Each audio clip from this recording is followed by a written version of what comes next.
Hi there, it's Catherine Dodd from Great Health Guide. Kate Pollard, our nutrition expert, is back with us today.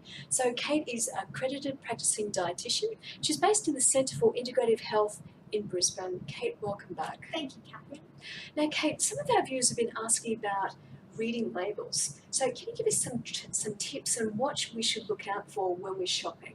Yeah, it's a really good one these days to understand labels and to understand the food that we're eating more of.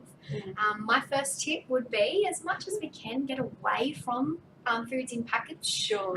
So processed foods, there's more that we can get away from those. So having foods without labels is actually fantastic. So if you think about a lot of the fresh fruit and vegetables, you know, we're getting away from labels there, and we're really having real, wholesome, healthy, natural food. With nothing added to it. Exactly right, yeah. So that's my big tip there, to try to reduce the amount of processed and packaged foods that we do have. However, of course, in these days, you know, we are looking for those convenient options. And of course, you know, there are a lot of options that do have some healthier alternatives that do come in a packet there. So it is important to be able to read the labels. Yes. Yeah. So a couple of things to look for there. My first one, in terms of looking at the packet there, would be to have a look at the ingredients in the food. You know, if you actually look at some of the food, you know, pull out something from your cupboard today, have a look. Can you actually pronounce half of those things in that ingredients list? You know, would that be something that your grandmother would have in her cupboard? If you know, if we can't really pronounce those and we don't really even know what they are, and it's quite a long list, perhaps it's probably not the most natural thing for us. Yeah. So just trying to reduce those foods, you know, it's not saying never have them, of course, but perhaps getting away from having those in an everyday way, and maybe just every now and again for those. And as I said, to have a look at those ingredients list and to look for something there that's quite more natural in terms of the ingredients in there. So, you know, and we can help you with that to be able to understand those a little bit more. Yeah. But the less and more natural foods there that look in that ingredients list, the better.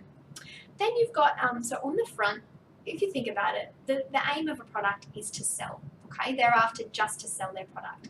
So they know that we love ticks and we love, you know, knowing this and, you know, so low fat and light, you know, that's another really good one. Light can actually just mean light in colour.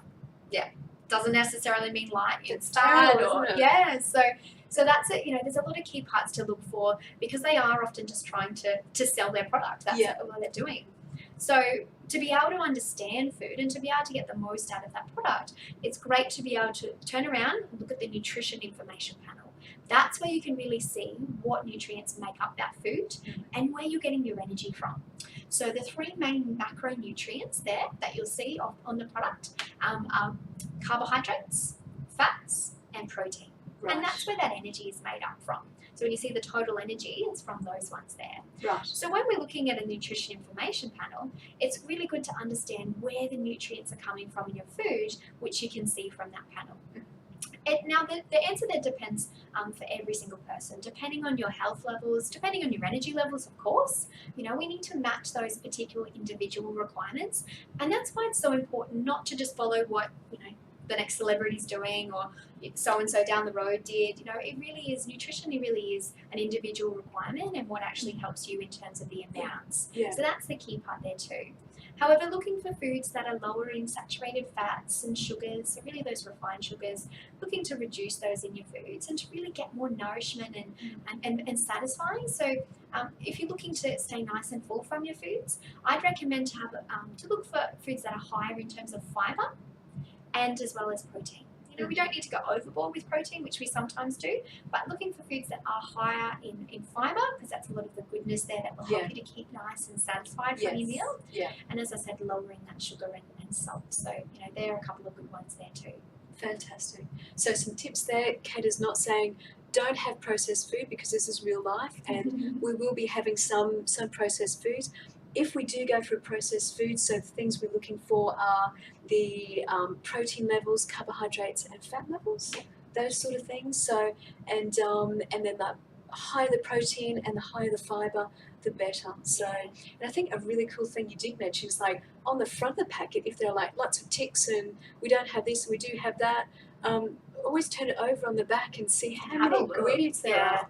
My favourite my least favourite, I should say, is the one where they talk about, all natural this and all natural that, and you turn it over and you think, what are all these food products in there? There's nothing natural about it. Yeah. So, just understanding your food, be informed. Yes. As a consumer, we're looking for the quick, grab, and they know that. So they're quickly selling something on the front. So if you can actually be a bit more informed, and I'm not saying you have to spend forever at the supermarket, but next time you go, perhaps just pick one type of food that you would usually have, and just have a little look at that food. Have a look at the ingredients. Perhaps there's a healthier one there. Yeah. Another really good point, we just jump in there, is the number of ingredients. That's a really cool thing. It's like, bread, for example, you see some breads and they've got 10, 15 ingredients. You think, does bread really need to be that? Exactly right. Natural breads, and if you do make them at home, you'll see that there's very few ingredients that goes into that. So it's nice and natural, but breads and wraps are big ones these days, very processed. The more they need to put additives and preservatives in there to increase the shelf life and to make up for the different natural flavours that they don't have in there. So, sodium is one of the biggest preservatives that they will use on the shelf. So that's why you find that a lot of your products are very high in salt, because that's the key one to preserve that shelf life. Yeah, fantastic. Well, there's some really good tips about, reading labels when we are in the supermarket. And as Kate was saying, it's like, just when you have time next time, just choose one product that you would normally buy and have a look at what options there are. There could be a slightly better option that you can be choosing. So, fantastic. Thank you so much, Kate. My pleasure, Catherine. Thank you.